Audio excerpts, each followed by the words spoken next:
This is a true story. I know that's cliche to say. In this day and age, claiming something incredible happened without video proof is a surefire way to make certain people won't believe you. Everyone does it though, especially in the realm of the scary and the supernatural. Movies like The Texas Chainsaw Massacre and The Strangers are supposedly based on true stories. But when you take a look at the events inspiring them, you'll find an excessive amount of artistic license has gone into the end product. The result, many times, is that the tale told becomes hardly recognizable from its source material. I guess the writers and directors figure reality isn't scary enough. The story I'm about to relate, though, happened just the way I'm telling it. No embellishment needed. I wouldn't lie about that because, well, you'll see. I grew up in a different world than today. The internet wasn't commercialized yet, phones were still attached to the wall, and kids played outside on afternoons and weekends. The information age is marvelous, an incredible amount of knowledge available instantaneously at our fingertips. Questions that in my youth would have taken days of research at the library to answer are satisfied in moments with a quick Google search. The issue I've found is having access to such a font of knowledge has made us lazy. We assume incorrectly that we can find anything online. If there's nothing there, if the search results come up empty, it must either be unimportant or simply not exist. That's not true. Some things, some very real, very important things, have avoided making the digital leap. Things like Ol' Mother Cleaver. My mother and I moved to a new town a couple weeks after my 13th birthday. My dad was in the army, and eventually Mom got tired of pulling up her life and starting over every couple of years. My parents decided to try a trial separation and jointly concluded I'd go with Mom since Dad's lifestyle wouldn't be ideal for raising a kid by himself. I didn't get to have much of an opinion in the matter, so that was that. My mom wanted to live somewhere we could put down roots. She said she was looking for a place that embodied pure Americana, small town living, but close enough to a big city you could catch a flight if the itch to travel caught you. And that's where we ended up. A little town in Pennsylvania not far from Pittsburgh. I'm not going to say exactly where because, well, then I consider myself responsible for anything that might happen to anyone looking to corroborate my story. Just think of It's a Wonderful Life, and that'll give you a pretty good idea. It was summer when we arrived, a particularly hot one, and I remember the flies the size of gumballs flitting through the air that seemed hazy because of the heat. Mom got a job as a secretary for the judge at the town courthouse. She worked long hours, and since I wouldn't be starting school until the end of August, I was left to my own devices from pretty much sunup to sundown. The little 2-bedroom duplex she could afford on her salary, even supplemented with monthly checks from my dad, was cozy but didn't have air conditioning, minus a few ceiling fans that didn't do much to cool you off.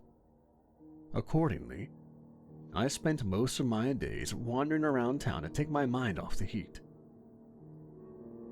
That was how I came to meet Tom and Terry, siblings who for that summer became my best friends in the whole world. They were Irish twins, Terry being my age and Tom slightly older. Tom was gregarious and energetic, Terry more reserved and bookish. But despite their differences, they shared curly brown hair, emerald green eyes, and a tight-knit bond. Even though we were on a pretty meager budget, my mom gave me a couple dollars a week in allowance that I would generally blow at the old-fashioned soda shop downtown. I first ran into the brothers at the store's comic rack, and we bonded over the latest issue of Uncanny X-Men and chocolate milkshakes. Eventually, we realized we only lived a couple blocks apart from each other. From that first meeting on, we were nigh inseparable. Tom and Terry were in a similar situation to me. Their mom had died a couple years earlier, and their dad worked the night shift at the paper mill just outside town. Most mornings, I'd take my old 10-speed over to their house, where we'd meet up and head out for the day. The two of them had lived there since they'd been born, so they were able to show me all the interesting things there were for kids to do in town and throughout the surrounding area. If nothing out of the ordinary had happened that summer, I'd still remember it as clearly as I do now from all the memories I built with Terry and Tom. Every day was an adventure. Bike races down Breakneck Hill, cannonballs in the swimming hole out in the East Woods, catching fireflies in the twilight gloom, and many others. Looking back now, I recognize the first part of that summer composed the framework to a kind of youthful Eden.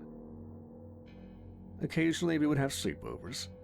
The brothers' house stood on the edge of their neighborhood, and they had a large backyard bordered by thick, leafy woods. The oppressive heat thankfully gave a reprieve most days after sun went down. So some nights we'd build a bonfire and pile sleeping bags into the tent Tom still had from 6 months in the Boy Scouts. It was on one of those evenings, about 2 months after I'd moved to town, toasting marshmallows and telling ghost stories, that I was introduced to the legend of Old Mother Cleaver. "You don't know about Mum Cleaver?" Tom asked with a grin, firelight reflecting off of his teeth. I shook my head. "What, is she some kind of urban legend like the Hook or Bloody Mary or something?" "Or something," Terry murmured. Tom laughed. "Nah, nothing like those little kiddie stories. The Cleaves is real.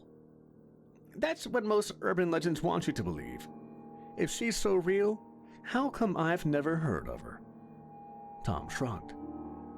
"Probably because she's local, but she's definitely real.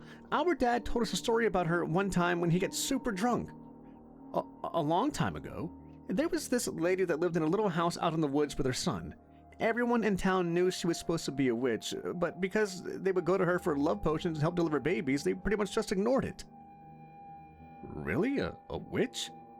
"Shut up. That's what my dad said. Anyway, the mayor's wife was having a baby, but she died giving birth. The mayor said it must have been something the witch did and got everyone in town all worked up. A bunch of people went out to her house and burned it down." I rolled my eyes and speared another marshmallow. "And now the witch's ghost haunts the town, right?" "No, Mr. Spotty Pants. The witch wasn't home. My dad figures she must have been pretty upset about the mayor's wife and was wandering in the woods when the crowd got there. The only one in her house was her son." "And he..." Tom nodded somberly. "My dad said the witch promised she'd have justice for her son's murder. But since the one mostly responsible was the mayor, she didn't trust the courts would find him guilty. So she took the cleaver she used to cut up the ingredients for her potions and went into town. She used a spell to find out who had burned her house, and night by night, snuck into their rooms and hid under their beds. While they were sleeping, she crept out and used her magic to make her voices sound like their mother's. She confronted them with what they did, then listened to what they said while they were only half awake. If they were honest and admitted to the killing, she gave them a kiss on the forehead and left. But if they lied, she took her cleaver and chopped off their heads." I rolled my eyes. "That's pretty unbelievable. They didn't realize it was the witch killing people? Why didn't they get another crowd together and burn her at the stake? Why did the witch give them a chance to confess instead of just killing all of them?" Tom shrugged again. "Look, that's just what my dad told us. Anyway, the rest of the story is once she visited all her son's killers, she disappeared. But every once in a while, there will be a strange death around town, and people will say, 'Oh, old Mother Cleaver must have caught him in a lie.'" Terry spoke up.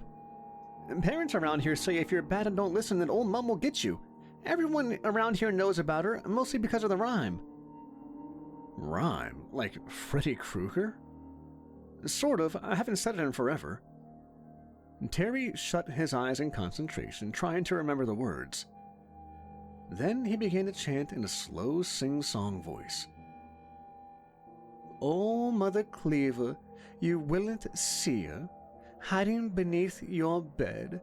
While you are sleeping, she will be sneaking out to cut off your head." Grinning, Tom joined in. "Bad little boys and girls who are wicked to the world, best say their prayers at night, 'cause those who love to steal and lie will have a big surprise when they turn off the light." Their voices picked up in tempo.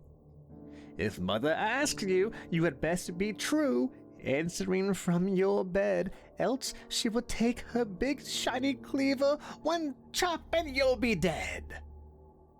Abruptly the rhyme ended. The brothers fell quiet, and for several moments the only sound was the snapping of the logs on the fire. I cleared my throat, breaking the silence. "Well, that's definitely creepy, but I still don't believe it." "You don't have to, because if you lie, the Clees will chop off your head either way." "No way, because if she tried, I'd give her one of these." I jumped up and tackled him. We rolled around in the grass, laughing uproariously. "Uh-oh, Sammy boy, fighting's against the rules. Oh, Mom's gonna get a cleaver." He got the better of me and pinned me down. "Well," Terry said thoughtfully from where he sat, undisturbed by the ruckus, "we could give him to the house." In an instant, all levity drained from Tom, and he stood facing his brother. "You serious? Last time we agreed there was no way we would ever go back there." Terry shrugged. I know, but we wouldn't have to go inside. Just show him where it is." "Wait, I thought the witch's house burned down." "It did," Terry nodded. "But there's still a few walls standing where it was. You'd at least know we were telling you the truth about that." "No way, Terry. No way." Tom shook his head furiously. It was the fact that the older, take-charge Tom was so obviously terrified that made up my mind. "All right, I'm in. When are we going? Now?" "You're crazy," Tom whispered. Terry shook his head. "We'd never find it in the dark, and even if we could, you wouldn't be able to see anything. We'll go tomorrow." "Crazy," Tom whispered again. "All right. Can't wait," I said. With that, it was obvious that the night's fun had come to an end. I doused the fire, and we all got into our sleeping bags. Before long, I could hear Terry gently snoring from across the tent, but I'm pretty sure Tom was still awake when I finally nodded off. The next morning, we packed up the camping equipment. And Tom was quiet and sullen, but Terry and I agreed that after I went home for breakfast and a change, I would meet the brothers back at their house. When I unlocked the front door of the duplex and pushed inside, I was surprised to find my mom sitting at the kitchen table on a phone. "Mom, is everything okay? Why aren't you at work?" She smiled at me, but seemed a little shaky. Everything's fine, honey. I called your dad about some things, and we got to talking, so I'm going in a little late today. Did you have fun with the boys?" "Yeah, I'm meeting them again in a little bit, just home to change." "Okay, hun, sounds good. I'll tell your dad you said hi." "Okay." I walked down the hall to my room, but kept the door cracked so I could try to listen to my mom's conversation. I couldn't hear much, but I could tell from her tone that she was agitated.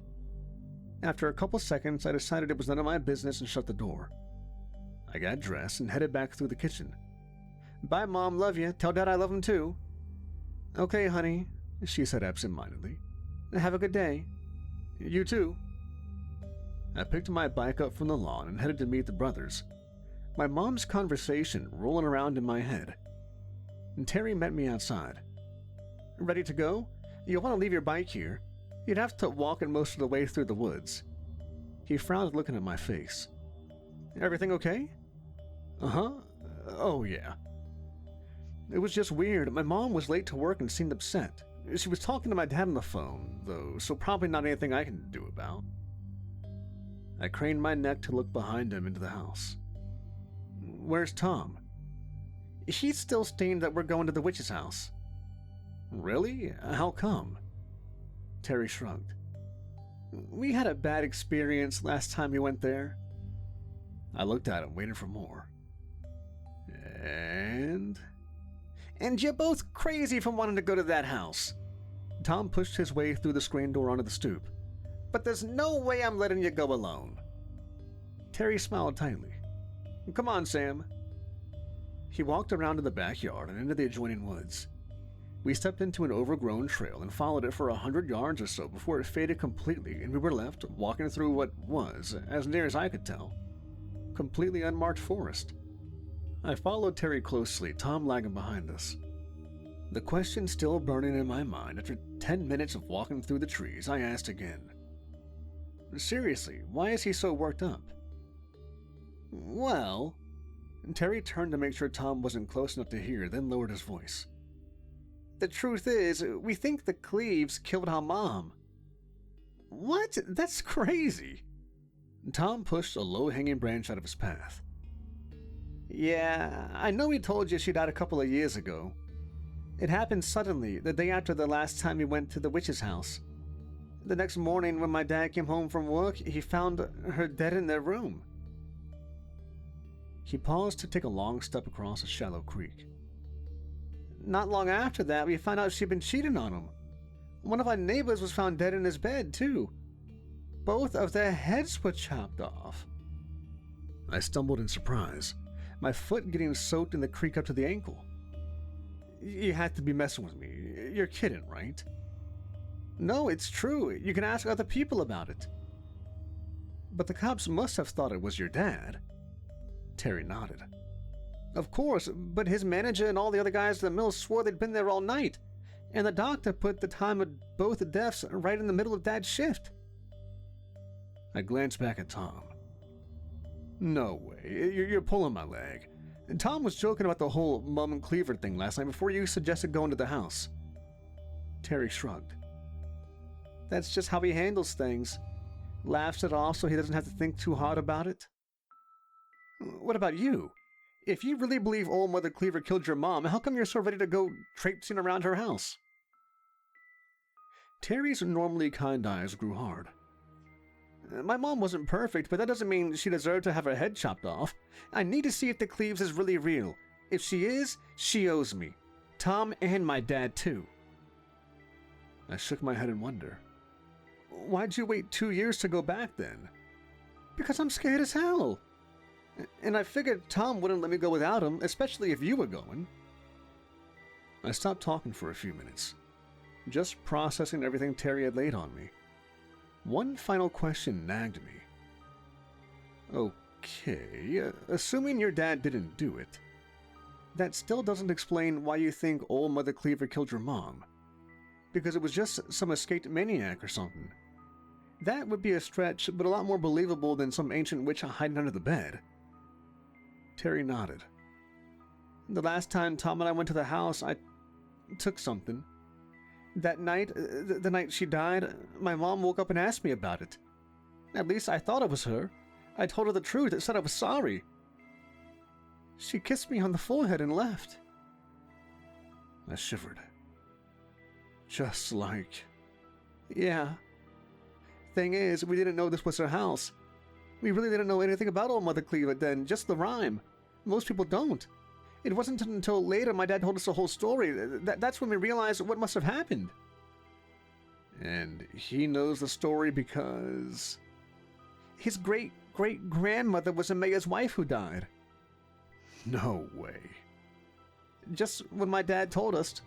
We're almost there. We walked maybe another 50 yards before Terry pushed through a thick screen of brush. Before us, the burned-out remains of an old wooden house stood in a clearing. Only 2 of the exterior walls stood erect and the roof was collapsed, the bare interior of the house totally exposed to the elements. The two of us stopped, just looking. "Well, here it is," Tom said, coming up behind us. "Do you believe us now, Sam? Can we get the heck out of here, please?" Seeing the remains of the house, its blackened timbers twisting this way and that like broken fingers, I felt an involuntary shiver creep down my spine. "Works for me. I sure hope you guys know how to find your way back," I said. "In a minute," Terry said, before abruptly jogging forward and ducking behind one of the still standing walls of the house. "Terry!" Tom shouted. He took a step to follow, then stopped, hands clenched at his sides, frustration visible on his face.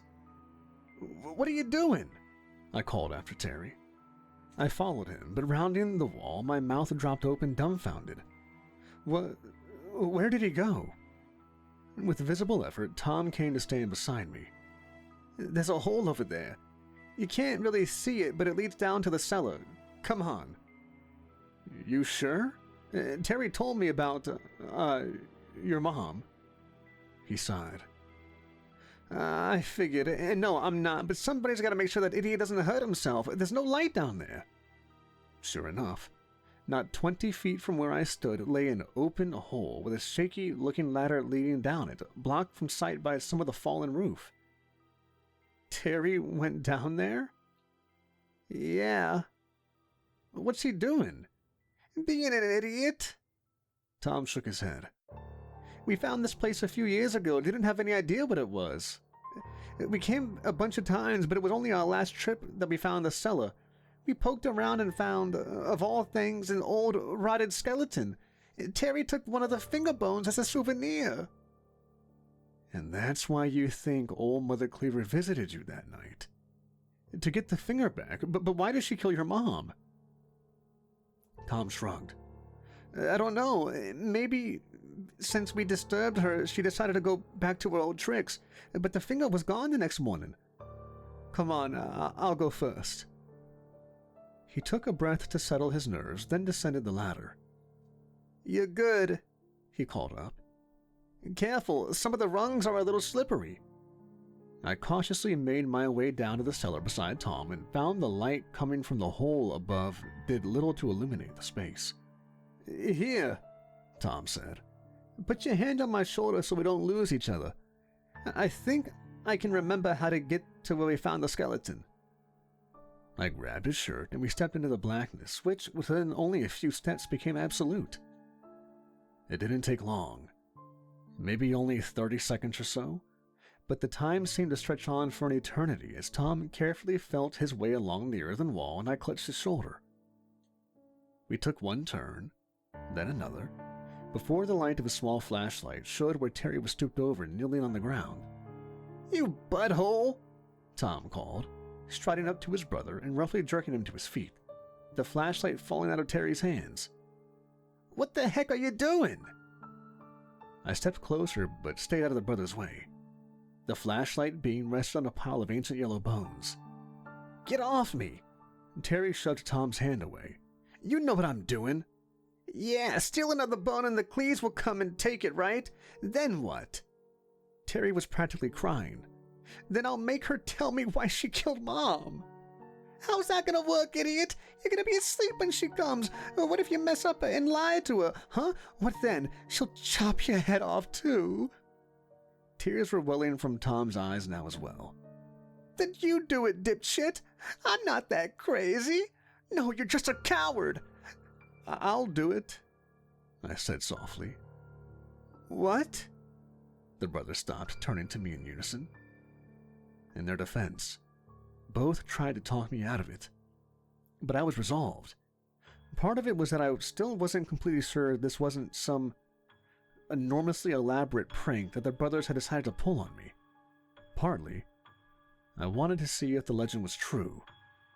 But the main reason I ill-advisedly took a small finger bone from the witch's burned-out cellar was I wanted to help my new friends. Walking back to their house, we came up with our plan.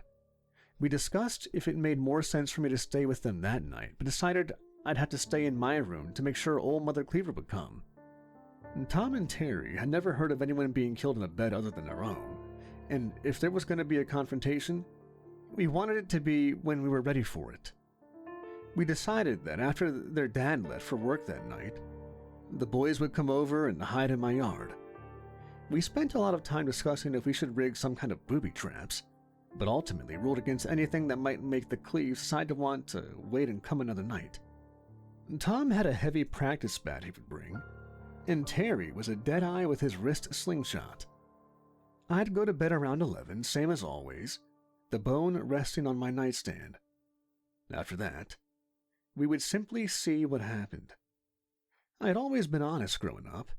My dad had been sure to instill that in me, but I was still a little nervous how I would respond half asleep. The rest of the day was a blur. Finally, it was time to go home. I ate dinner with my mom after she finally got home from work, and if she noticed that I was unusually quiet, she didn't say anything. It seemed like she had a lot on her mind, too. I sat next to her on the couch and watched TV for a while, though I wasn't really paying attention, until at last the wall clock said it was about time for bed. I stooped over to give her a hug and abruptly felt tears spring to my eyes as I realized this could be the last time I saw her. What the hell had I been thinking earlier? Why had I agreed to do this?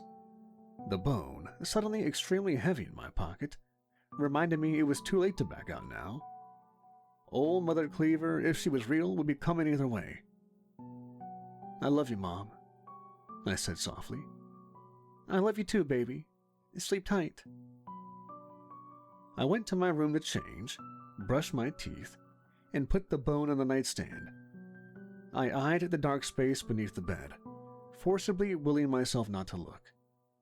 Was the Cleaves already there, waiting for me to go to sleep? I moved to the open window and saw a light flash twice, the signal Tom and Terry were in position. Now all we needed was for me to fall asleep. I don't know how long I lay there in bed that night. I'd been worried that, with the fear and excitement, I wouldn't be able to nod off, but the next thing I knew, I was startled awake when a heavy weight settled next to me on my mattress. "Shh, it's okay, honey, it's okay," my mom shushed me. "I just wanted to check on you. Sorry I was distracted tonight. You okay? You seemed a little off at dinner." My heart leapt into my throat before I confirmed that it was in fact my mother. It was dark in my room, but there was enough light streaming through the window from the moon that I could tell it was her. Certainly not an enraged witch ready to chop my head off. "I'm okay, Mom. You seemed weird too. Is it something with Dad?" She shook her head. No, we're fine. We still don't know what we're doing or gonna do permanently. But it's work that distracted me. And nothing you can help with, honey. Go back to sleep. Sorry to disturb you." She gently stroked my hair. "It's okay, Mom. Love you." She sat there for several long minutes, softly caressing my head. My breathing slowed, and it wasn't until I was again on the verge of sleep that she finally stood up to leave. "Sam, what's this on your nightstand?" "Sorry, Mom, it's to help Tom and Terry." "That's my good boy." She bent over and kissed my forehead. It was a long beat before my brain processed what had just happened. My eyes snapped open and I shot up in bed, a pulse of fear coursing through me. I was alone in the room. I rushed to the window, but other than the 2 flashes of light confirming the brothers were still outside waiting, nothing seemed out of the ordinary. The rest of the house was dark and quiet, and I carefully confirmed that my mother was asleep in her bed. Maybe it had been a dream brought on by an overactive imagination. Maybe. I didn't sleep the rest of the night. The next morning I checked with Tom and Terry. They'd taken shifts to ensure one would always be awake, but neither had spied anything strange. I relayed what had happened and they were as dumbfounded as me. Little did I know. That would be one of the very last times I'd see the brothers. While I was outside talking to them, my mother got another phone call. I learned later that the judge she worked for at the courthouse had been taking bribes. My mom had found out and had been trying to figure out what to do about it. Ultimately, she didn't have to decide because the judge was found murdered. Rumor was his head had been chopped off. We moved from town shortly after that. My parents ended up getting divorced, but I got to see my dad regularly, and they both seemed happier for it, so that was okay. I stayed in touch with Tom and Terry through the mail for a while, but eventually we fell out of contact. With the internet and social media today, I've thought many times about trying to track them down, but I haven't. I don't know if they ever managed to confront old Mom. Frankly, I'm scared to find out if they did. The world I grew up in was different, more isolated. If a judge had mysteriously had his head cut off today, it would be making headlines the world over. But that was then. This is a true story. I don't care if you believe me because I know it is in my gut. I know because ever since that night, I've made it a point to be utterly truthful in everything I've said and done, lying to no one, including myself. Because I've still got the finger bone. Why she took Tom and Terry's all those years ago and left mine, I can't fathom. But if the night comes that old Mother Cleaver sneaks out from under my bed and asks me about my sins, ready to deliver her unique brand of justice, I want to be sure I answer honestly.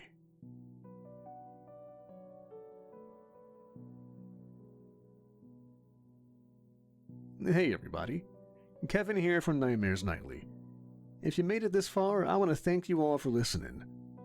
And tell me in the comments down below, what do you think of old Mother Cleaver? If you found an abandoned, burned down house in the woods, would you go inside? Would you take a finger bone and would you be honest? If she made an appearance? And just to let everybody know, the Spotify is back up and running, so if you want, go over there, give me a like, follow, a 5-star rating, all that. It has no music on it. I'm trying to get that resolved. It's a big weird thing. It'll be trial and error for a little bit, but go over there and listen if you like Spotify. I know a lot of y'all like to put this on in the background, and YouTube doesn't let you do that unless you have YouTube Premium. So them's the breaks, right? As always, thanks for listening, everybody.